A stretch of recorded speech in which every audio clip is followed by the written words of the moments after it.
आइए तीसरा प्रश्न करते हैं। किसी परेड में 616 सदस्यों वाली एक सेना की टुकड़ी को 32 सदस्यों वाले एक आर्मी बैंड के पीछे मार्च करना है।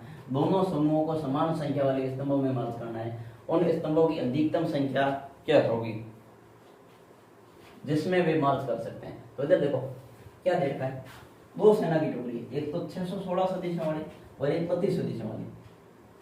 इनको एक आर्मी बैंड के पीछे क्या करना, मार्च करना, लगाना है। दोनों समूह को समान संख्या वाले, यानी दोनों जो समूह हैं उनको समान संख्या वाले स्तंभों में मार्च करना, सेट करना है। तो स्तंभों की अधिकतम संख्या क्या होगी, ऐसे प्रश्नों में आ जाए ना अधिकतम संख्या क्या होगी, तो आपको वहां पर सीधा सीधा ध्यान रखना कि हमें इसका HCF निकालना। क्या निकालना, HCF। तो इधर देखो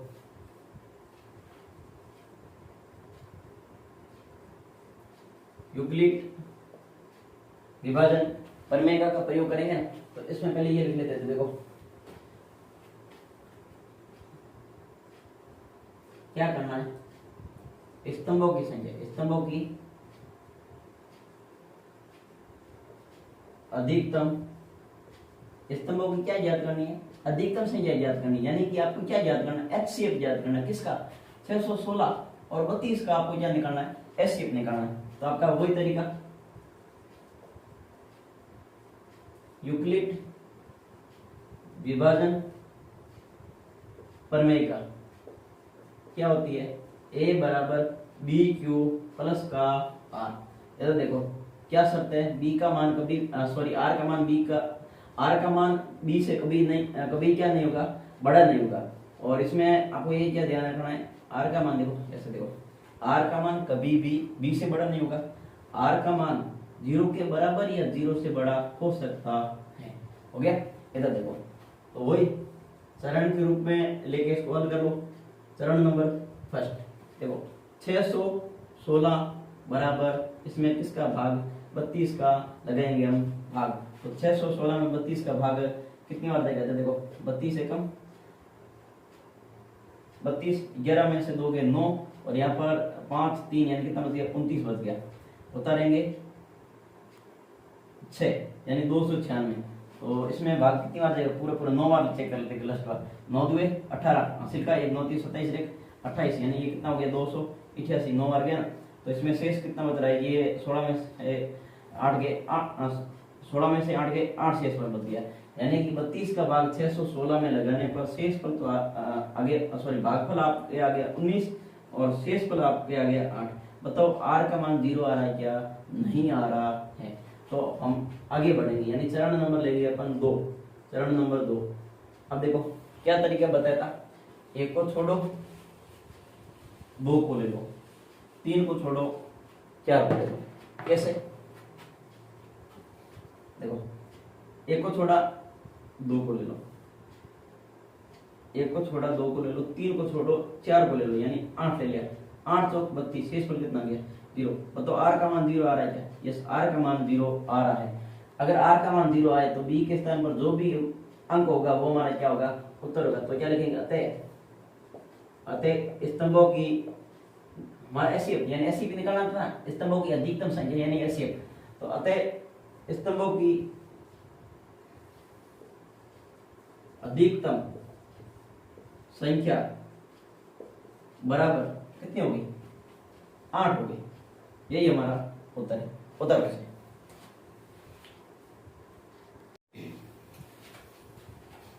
आइए अब करते हैं चौथा प्रश्न। यूक्लिड विभाजन प्रमेय का प्रयोग करके दर्शाइए कि किसी धनात्मक पूर्णांक का क्या करना है, वर्ग किसी पूर्णांक m के लिए 3m या 3m + 1 के रूप का होता है या नहीं होता। पीछे एक प्रश्न इसी रूप का आया था, उसमें वर्ग नहीं करना तो उसको सीधा याद करना कि उसमें कौन सा सम पूर्णांक है और कौन सा विषम पूर्णांक है। तो इसमें देखो पूर्णांक का वर्ग किसी पूर्णांक m के लिए 3m या 3m + 1 के रूप का होता है या नहीं होता है। तो इसको भी हम करेंगे यूक्लिड विभाजन प्रमेय से।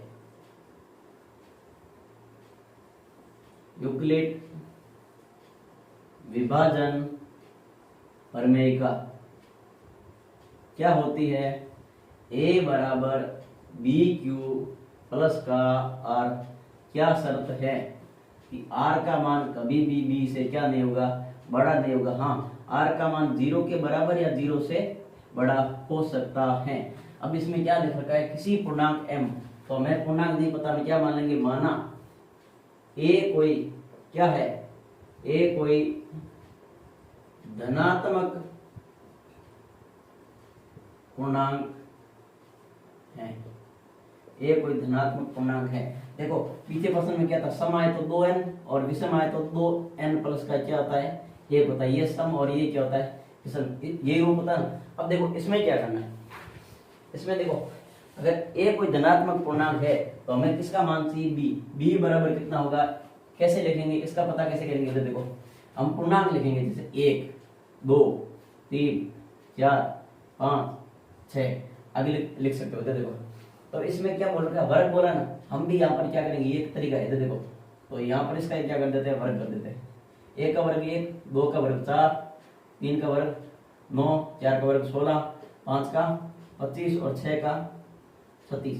अब देखो इसमें पूर्णांक रूप में क्या दे रखा है, 3m या 3m प्लस 1, ये है ना, यानी ये भाग देने वाली संख्या होती है ना ये, तो हम यहाँ पर किसका भाग ले लेंगे, यहाँ पर हम भी किसका भाग ले लेंगे, 3 का, सभी में 3 का भाग ले लेंगे। इधर देखो सभी पे लगाएंगे अपन 3 का भाग, लगाओ इधर देखो, भाग लगाने पर एक तो हमें क्या प्राप्त होता है, भागफल, और दूसरा एक क्या प्राप्त होता है, शेषफल, ये दो चीजें प्राप्त होती। अब देखो 3 का भाग 1 में लगाया, भाग गया 0 बार, शेषफल कितना बच गया 1। 3 का भाग 4 में 1 बार और शेषफल कितना 1। 3 का भाग 9 में 3 बार, शेषफल कितना 0। 3 का भाग 16 में कितनी बार गया, 5 बार, 5 या 15, शेषफल कितना बच गया 1।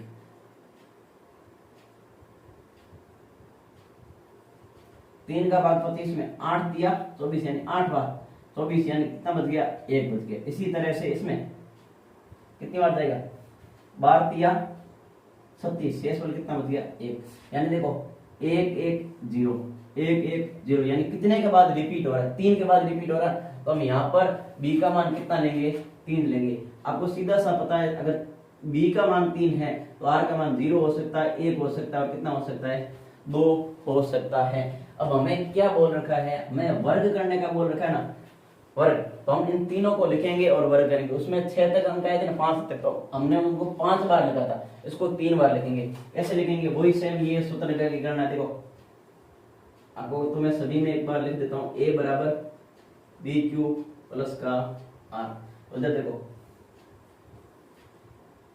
a बराबर, ये तो नहीं दे रखा ना, ये को तो मैंने माना ये कोई धनात्मक पूर्णांक है। अब उस वो पूर्णांक कौन कौन से है, यानी इस रूप के होते या नहीं होते ये हम बताना।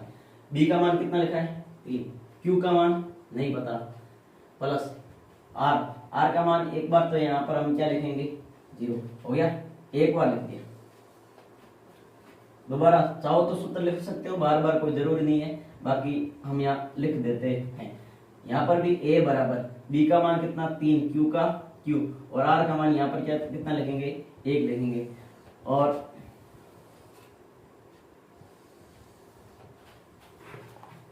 ये समझाने के लिए बताया था, बाकी ये उतारना नहीं है, उतारो तो उतार सकते हो, ये प्रश्न में काम नहीं है, ये एक फॉर्मूला था।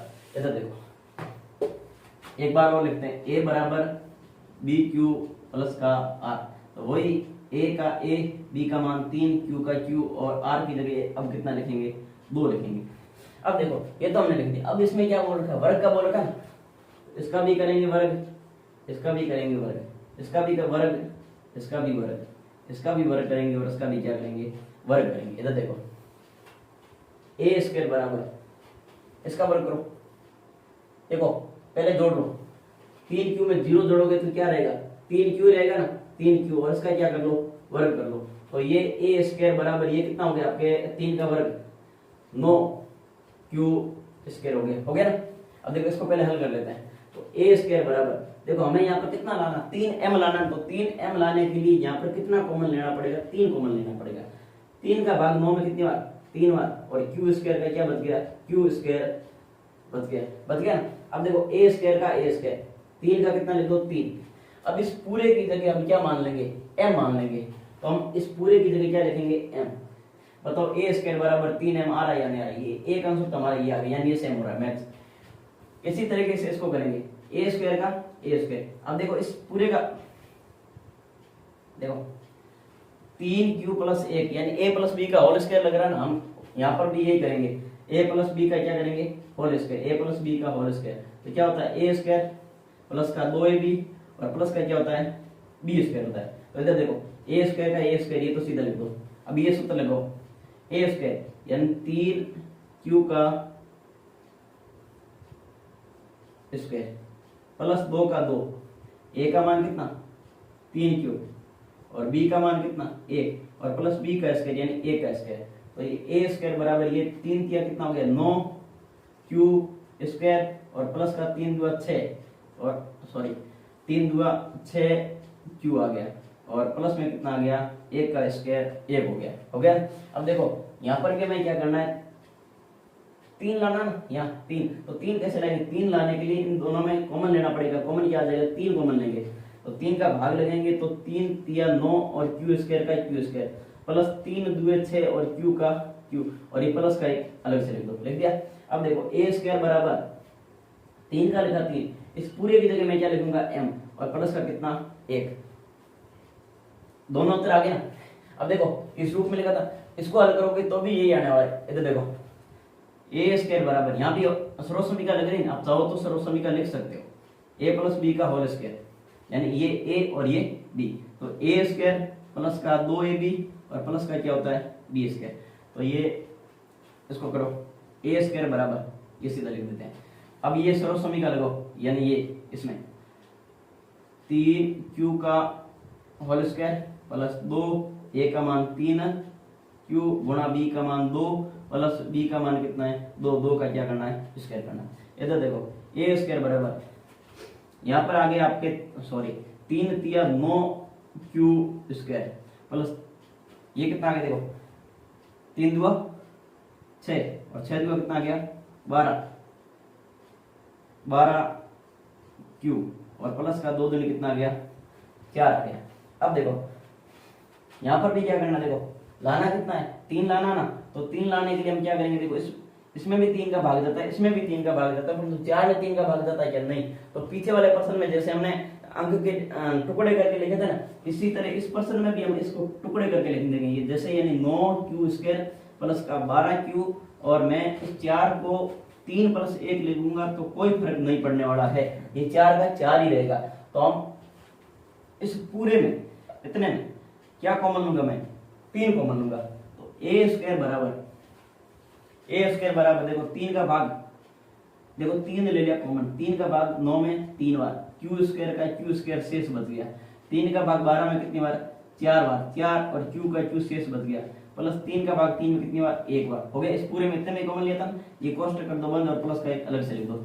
अब a स्क्वायर बराबर 3 का 3, इस पूरे की जगह मैं क्या लिख दूंगा m और प्लस का 1। बताओ ये इस रूप के होते हैं या नहीं होते, तीनों उत्तर आ गए ना, यस तीनों उत्तर आ गए, बहुत आसान था उत्तर वैसे।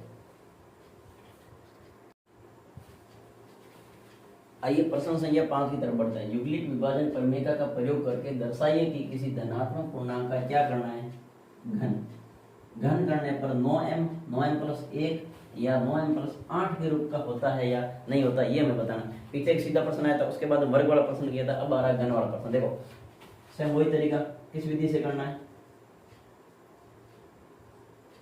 यूक्लिड विभाजन प्रमेय का, यूक्लिड विभाजन प्रमेय का क्या होती है, a बराबर bq प्लस का r।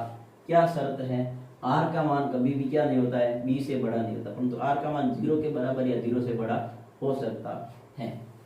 अब देखो हम यहाँ पर क्या करेंगे, वही माना a कोई धनात्मक पूर्णांक है। अगर a धनात्मक पूर्णांक है तो बताओ हमारे b का मान क्या हो गया, b बराबर देखो अब यहाँ कैसे करेंगे, b का मान कैसे निकालेंगे, 1 2 3 4 5 6 तक आप ये पूर्णांक संख्या लिख दी। अब क्या बोल रखा है, घन का बोल रखा है, घन करना कर लिया अगर। अब देखो a का घन 1, 2 का घन कितना हो गया 8, 3 का घन 27, 4 का घन 64, 5 का घन 125 और 6 का घन हो गया आपके 216। हो गया।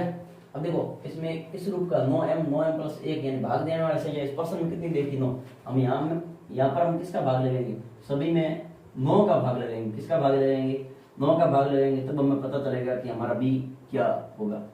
लगा लें 9 का भाग, इधर देखो भाग लगाने पर एक तो आता है भागफल और एक आता है अपना शेष, ये डिसाइड करेगा कि बी का मान हम यहाँ इस प्रश्न में क्या रखने वाले हैं। इधर देखो 9 का भाग 1 में लगाया, भाग गया 0 और शेष फल कितना बच गया 1 बच गया, यही हुआ। 9 का भाग लगाया 8 में, कितने बार गया 0 बार, शेष फल कितना बच गया इसमें 8 का 8 शेष फल बच गया। 9 का भाग 9 तिया 27, शेष फल क्या आ रहा है 0। अब इसी तरह इसमें देखो 9 का भाग इसमें लगो 9 साता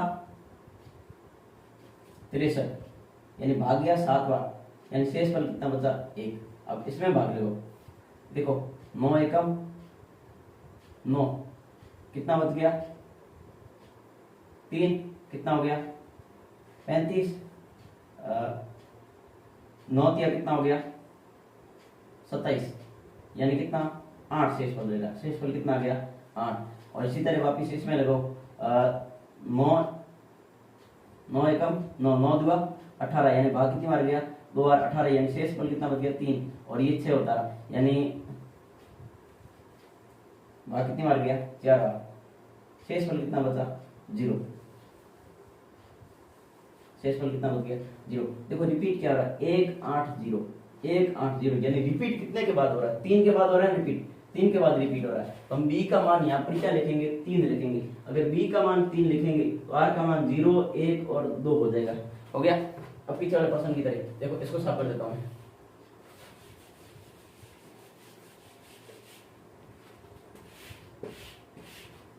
इधर देखो वही देखो a बराबर, देखो पीछे वाले प्रश्न में क्या था 6 b का मान 6 था तो r का मान 5 तक था, तो हमने 5 बार लिखा। पीछे वाले प्रश्न में 3 था तो 3 बार लिख के चेक किया। इसमें भी ये 0 1 2 3 है तो 3 बार लिखेंगे। तो देखो a बराबर सूत्र लिख लेता हूँ, a बराबर b q और प्लस का कितना हो गया r। अब a माना a कोई क्या है धनात्मक पूर्णांक, a का तो a लिख लो, b की जगह कितना लिखोगे 3, यहाँ पर क्या लिखोगे q, प्लस का r का मान यहाँ पर कितना एक बार क्या है 0, ये लिखा एक बार। दोबारा लिखो a बराबर, सूत्र बार बार लिखना कोई जरूरत नहीं, बस लिखना तो अपनी सुविधा के अनुसार लिख सकते हो। a बराबर b q और प्लस का r, तो a बराबर b 3 q r का मान 1 और एक बार लिखो और a बराबर b q प्लस का r, तो a बराबर b का मान 3 q का q और r का मान कितना हो गया 2। अब इस प्रश्न में क्या करने का बोला है, घन करने का बोला, तो मैं इसका भी करूंगा घन और इसका भी क्या करूंगा घन, इसका भी क्या करूंगा घन और इस पूरे का भी क्या करूंगा घन करूंगा, यहाँ भी घन करूंगा और यहाँ भी क्या करूंगा घन करूंगा। तो इधर देखो एक एक बार करते हैं, a क्यूब यानी घन, 3 क्यूब में 0 जोड़ोगे तो पहले इसको जोड़ घटा कर लो, ये रहेगा 3 क्यूब और 3 क्यूब का क्या कर दो क्यूब, तो a क्यूब बराबर a का यानी कोई धनात्मक पूर्णांक है उसका घन करने पर 1 2 और 3 ये तीनों रूप हमें प्राप्त होते हैं या नहीं होते ये हमें पता करना है। तो देखो 3 का वर्ग करोगे 3 तिया 9 और 9 तिया 27 यानी 3 का वर्ग घन कितना हो गया 27 और q का क्या हो गया क्यूब हो गया, हो गया। अब हमें कितना प्राप्त करना 9 प्राप्त करना, तो a क्यूब का a क्यूब 9 लाने के लिए 9 को क्या लेना पड़ेगा कॉमन लेना पड़ेगा। अब 9 का भाग इसमें लगेगा कितनी बार गया 3 बार और q क्यूब का q क्यूब रहेगा ना, तो a क्यूब बराबर 9 का 9, इस पूरे की जगह हम क्या लिख लेंगे m लिख लेंगे। बताओ a क्यूब में प्राप्त हुआ या नहीं हुआ, 1 हो गया। दूसरा इसी तरह से देखो a क्यूब का a क्यूब, और तो यहाँ पर क्या लग रही है सर्वसमीका, तो हम पहले सर्वसमीका लिख लेते हैं। तो देखो a प्लस b का होल क्यूब क्या होता है a cube plus plus 3 a square b plus 3 a b square और प्लस b का क्या करेंगे क्यूब करेंगे। तो देखो ध्यान से सर्वसमीका लिखेंगे। तो देखो a क्यूब का a क्यूब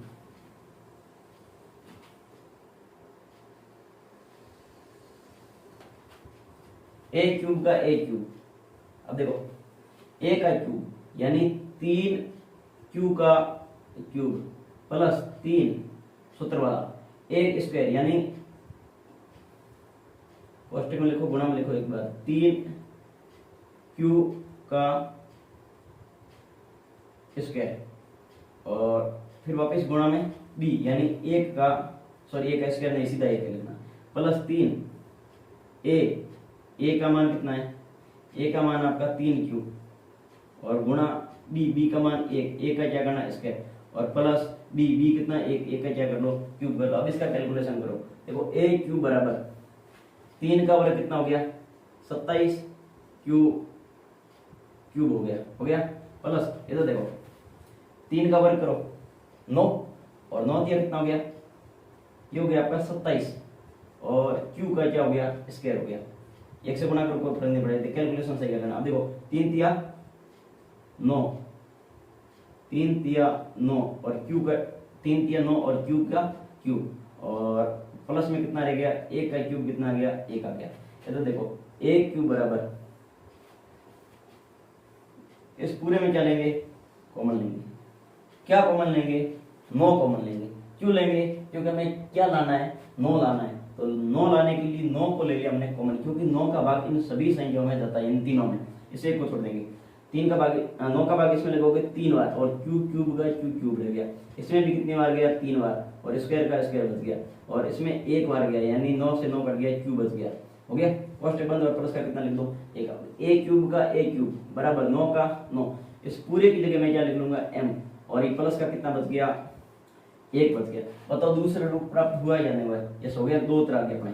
अब तीसरा लिखते हैं, देखो ए क्यूब यानी सर्वसमीका लग रही है, एक बार दोबारा अपनी सुविधा के लिए सर्वसमीका को लिख दो, a प्लस बी का होल क्यूब यानी A cube plus 3 A square B plus 3 A B square और प्लस का बी स्क्वायर, सॉरी बी का क्यूब होगा। इधर देखो तो ये लगाएंगे ए क्यूब बराबर, अब सूत्र लिखो ए का क्यूब यानी 3 क्यू का क्यूब प्लस 3 ए का मतलब 3 क्यू और इसका स्क्वायर और गुणा में बी यानी कितना 2 प्लस 3 ए का मान कितना 3 क्यू और गुणा में बी का मान कितना 2 और 2 का क्या करना स्क्वायर और प्लस 2 का क्या करना है क्यूब करना, हो गया, यानी बी का क्यूब करना। इधर देखो इसको सही से हल कर लेना, 3 या 9 9 3 27 यानी इसका क्यूब कितना हो गया 27 क्यूब हो गया प्लस 3 का वर्ग 9 और 9 3 27 और 27 क्यूब कितने हो गए 54 और 54 क्या आ गया क्यूब का स्क्वायर आ गया प्लस देखो 2 का वर्ग 4 तिया 12 और 12 तिया 36 क्यू आ गया और प्लस 2 का वर्ग कितना आ गया 8 आ गया। इधर देखो अब हमें क्या लाना है 9m प्लस 8 लाना, तो इसे 8 को छेड़ना नहीं। इधर देखो ए क्यूब का ए क्यूब बराबर, अब देखो इस पूरे में क्या लेना है कॉमन लेना है, लाना क्या है 9, तो 9 को ले लो कॉमन क्योंकि 9 का भाग सभी में जाएगा। इधर देखो तो यहाँ पर 9 तिये 27 और क्यू का क्यूब रह गया प्लस